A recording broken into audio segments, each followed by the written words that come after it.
What's going on, everybody? Howard Bender here from Fantasy Alarm. And as the dust settles on another week of football, we know that you need to stay ahead of your competition, stay ahead of the curve, which is why we take a preliminary look at the NFL Week 7 fantasy football waiver wire.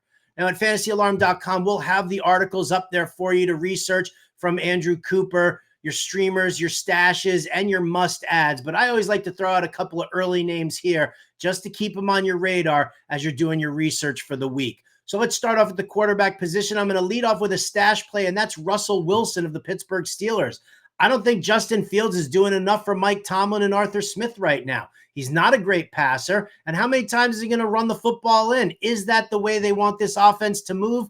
I don't think so. So Russell Wilson, I see him taking over this job. Now, if you need a streamer for this week just to tide you over, it's Matthew Stafford of the Los Angeles Rams coming off a bye week and going up against the Las Vegas Raiders. They're terrible. Now, everybody's going to flock to Drake May because he's going up against the Jacksonville Jaguars, and he threw three touchdowns this past week.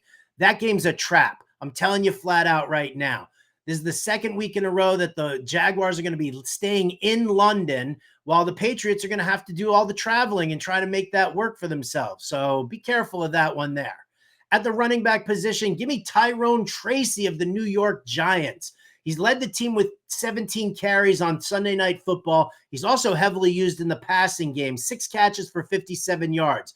Yes, Devin Singletary will still have a role, but this is a Giants team transitioning from out with the old and in with the new, and Tracy gives them a lot more versatility. I also just want to give you a last call here on both Tank Bigsby and Nick Chubb. Both of these guys should be owned in every league. Travis Etienne, who's dealing with a shoulder injury, now has a hamstring issue. He's week to week, so Bigsby's getting the call there. And Jerome Ford just left this past week with a hamstring injury, and there's no way Deonta Foreman is going to stave off Nick Chubb. At the wide receiver position, how about Bub Means of the New Orleans Saints? He saw 8 targets from rookie Spencer Rattler this past week.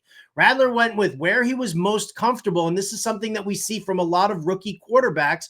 They go with a guy who they've been throwing with in practice and in training camp throughout that time, and that is Means for Spencer Rattler. Chris Olave left with a concussion. I don't know if he's going to be out or what his condition's going to be moving forward here for this week, so keep an eye on Bub Means as he could be a really nice PPR monster.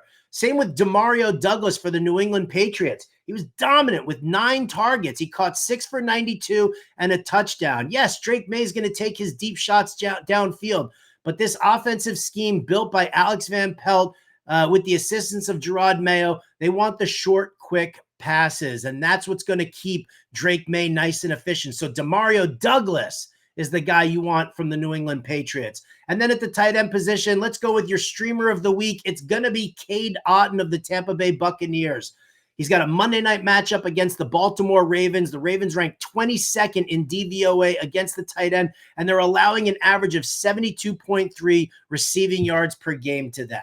So keep those names listed right now, and as you get ready to set up your waiver claims for NFL Week 7, you want to keep an eye on all of them. I'm Howard Benner of the Fantasy Alarm. We'll catch you next time.